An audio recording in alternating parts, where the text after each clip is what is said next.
नमस्कार बच्चों, आज हम आपके सामने लेकर आए हैं कक्षा सप्तमी के लिए रुचिरा का प्रथम पाठ सुभाषितानी। सुभाषितानी शब्द है, उसका मूल शब्द होता है भाषितम। भाषितम से बना है सुभाषितानी, जिसका अर्थ होता है सुंदर वचन या गुड सेइंग। इसमें आपको सु उपसर्ग मिलेगा। मैं पाठ को शुरू करने से पहले आपको फिर से याद दिला देता हूँ कि आप हमारे चैनल को सब्सक्राइब करें और मेरा वीडियो अच्छा लगे तो लाइक करें और आने वाले वीडियोस को देखते रहें, ताकि आपका जो लॉकडाउन का समय है वो आराम से निकले और आपका सिलेबस भी कवर होता रहे। पाठ शुरू करते हैं।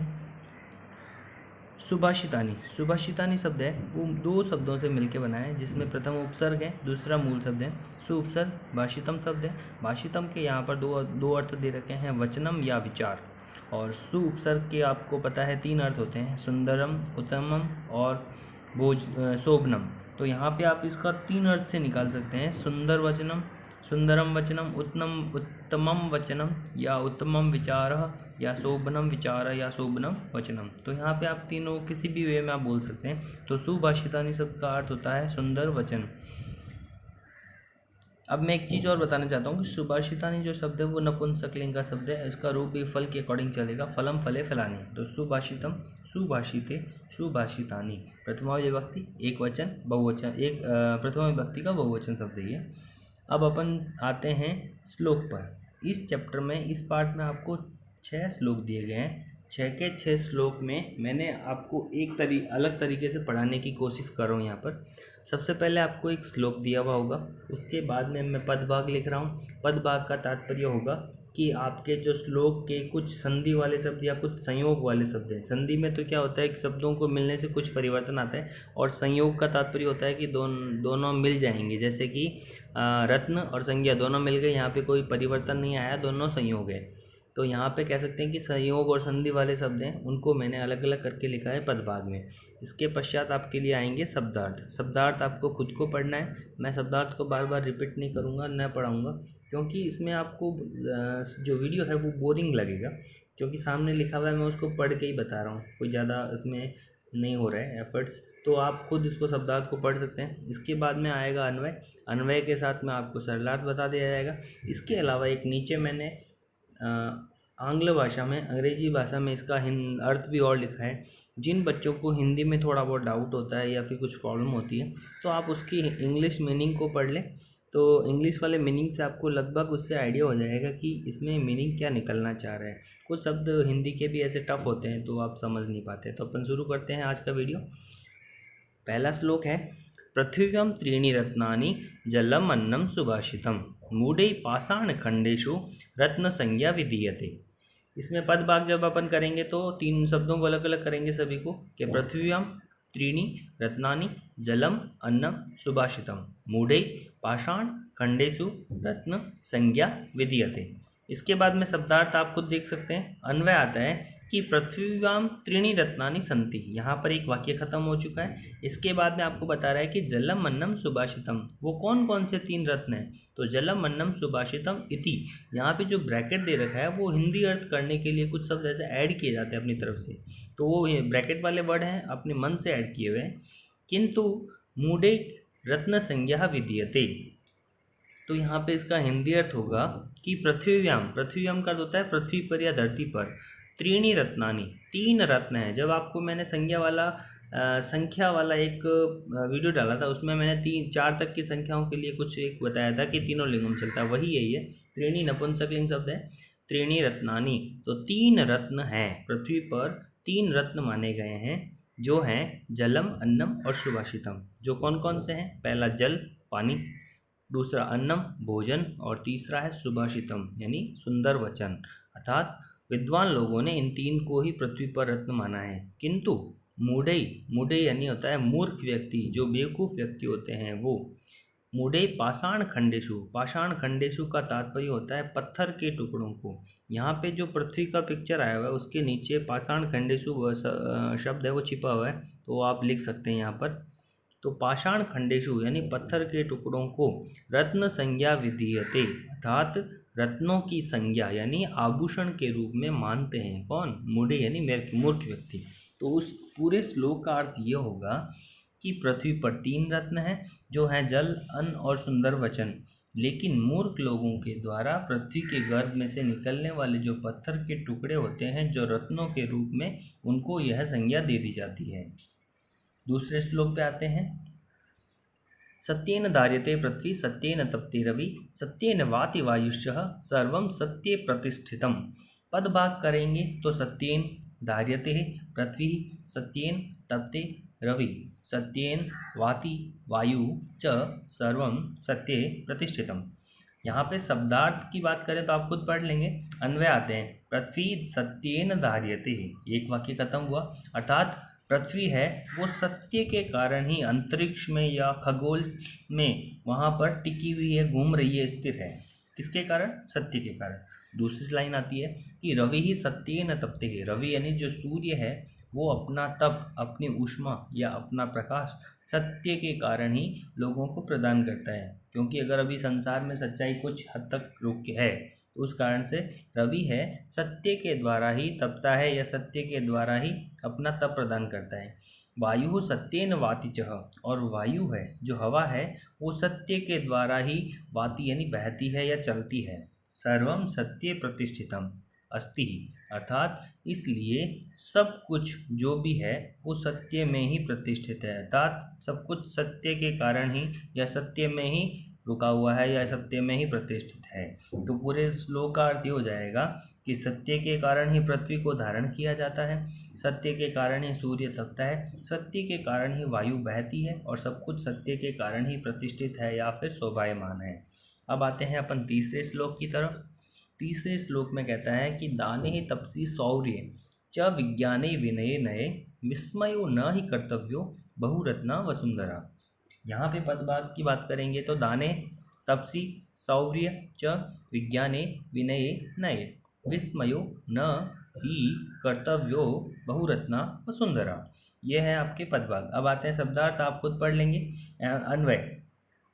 अन्वय में कहते हैं, अन्वय का तात्पर्य होता है कि श्लोक को रीअरेंज करके एक सेंटेंस के रूप में जमाना। तो यहाँ पे कहते हैं कि दाने तपसी शौर्य च विज्ञाने विनये नये, च विस्मयो नहीं कर्तव्य, ये एक वाक्य हुआ।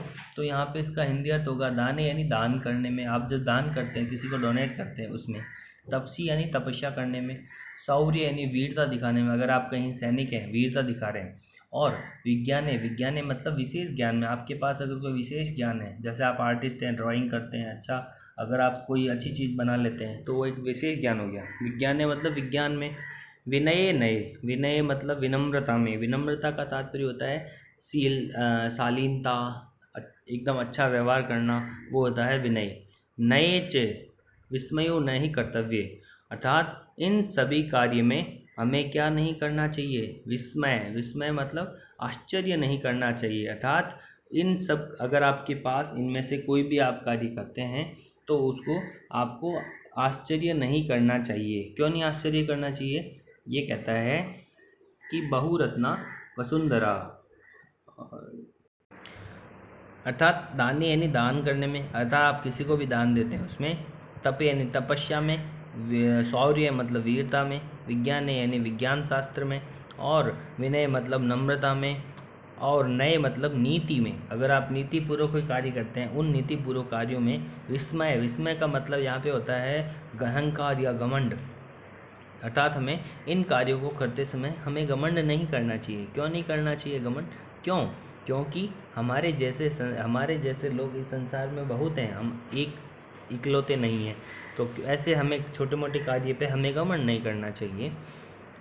आगे कहता है यतो ही, क्योंकि बहुरत्ना वसुंधरा अस्ति, अर्थात जो धरती है वो हमारे जैसे अलंकार वाले यानी हमारे जैसे आभूषणों से सुसज्जित है। अर्थात हमारे जैसे लोग इस धरती पर बहुत मात्रा में मिल जाएंगे।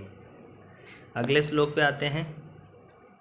सद्भिरेवा साहसिता सद्भि कुर्वीत संगतिम सद्भिर्विवाद्रम मित्री च न असद्भि किंचित आचरेत, अर्थात कहते हैं सद्भि का यहाँ तात्पर्य है सज्जन लोग। सज्जन मतलब जेंटलमैन। तो सज्जन लोगों के साथ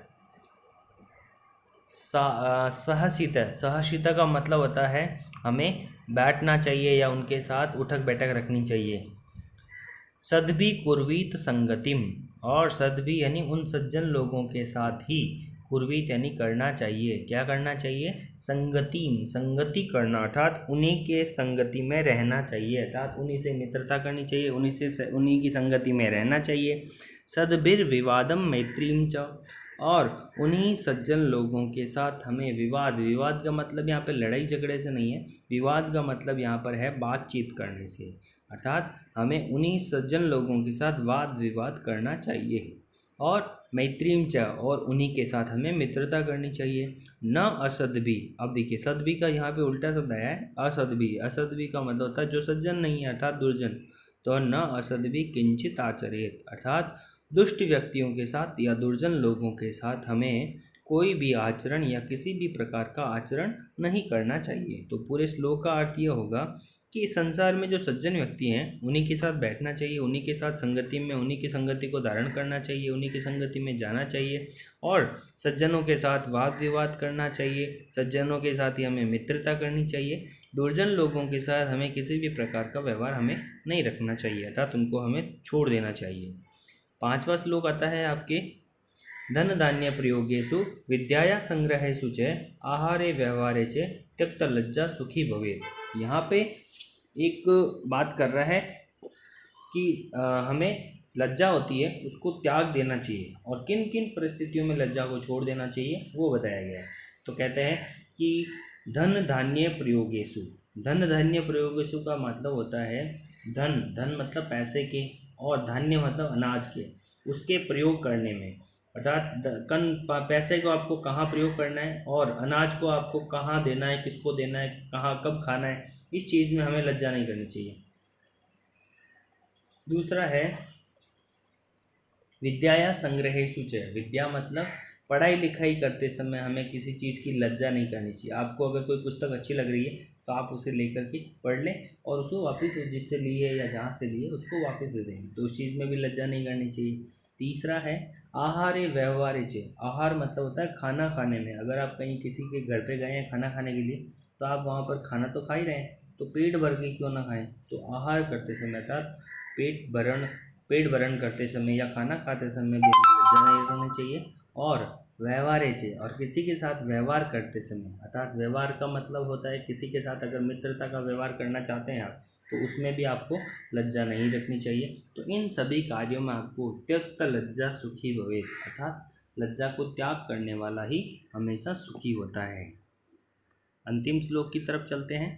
क्षमा वशीकृतिर्लोके समया किं न साध्यते शांति खड्गः करे यश किं करिष्यति दुर्जनः, अर्थात पदवाक्य तो आपको पता है दिख रहा है, क्षमा वशीकृति लोके क्षमया किम न साध्यते शांति खड्गः करे यश किम करिष्यति दुर्जनः। यहाँ पे दुर्जन और सज्जन के बारे में बताया गया है।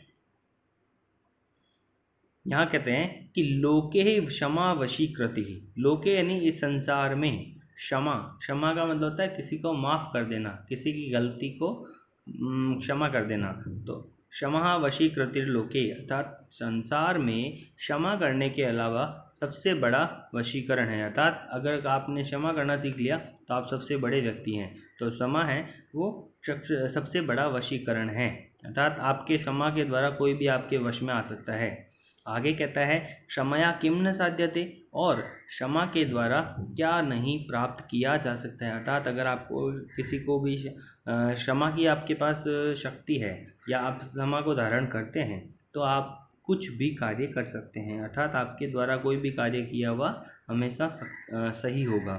शांति खड्गः करयश, अर्थात जिसके पास शांति रूपी तलवार है उसका कोई भी दुष्ट व्यक्ति या कोई भी शत्रु है कुछ भी नहीं बिगाड़ सकता है, अर्थात अगर आपके पास आपका व्यवहार शांत है तो आपका कोई भी शत्रु है वो आपका कुछ नहीं बिगाड़ सकता, क्योंकि आप अग्रेसिव होंगे ही नहीं, और आप जब अग्रेसिव नहीं होंगे आप किसी के ऊपर अटैक नहीं करेंगे तो आपका कोई कुछ नहीं बिगाड़ सकता है। तो कहते हैं कि शांति रूपी तलवार यदि आपके पास है या आपका व्यवहार शांत है तो आपका कोई भी शत्रु कुछ भी नहीं बिगाड़ सकता है, अर्थात कुछ भी नहीं आपके अगेंस्ट में कुछ भी नहीं कर सकता है। तो आप ये 6 श्लोक हैं, आप पढ़ें एक बार, उनका हिंदी अर्थ शब्दार्थ समझें, उसके बाद फिर से पढ़ें, तब आपको पूर्णतया समझ में आएंगे। श्लोक आपको कैसे लगे, वीडियो कैसा लगा, इसका कमेंट बॉक्स में ज़रूर लिखें, क्योंकि गलती हो सकती है। वीडियो अभी नए नए बना रहा हूँ, तो देखिए कुछ गलतियाँ हैं तो वो कमेंट बॉक्स में लिखें, ताकि आगे आने वाले वीडियो में कुछ सुधार किया जा सके। धन्यवाद।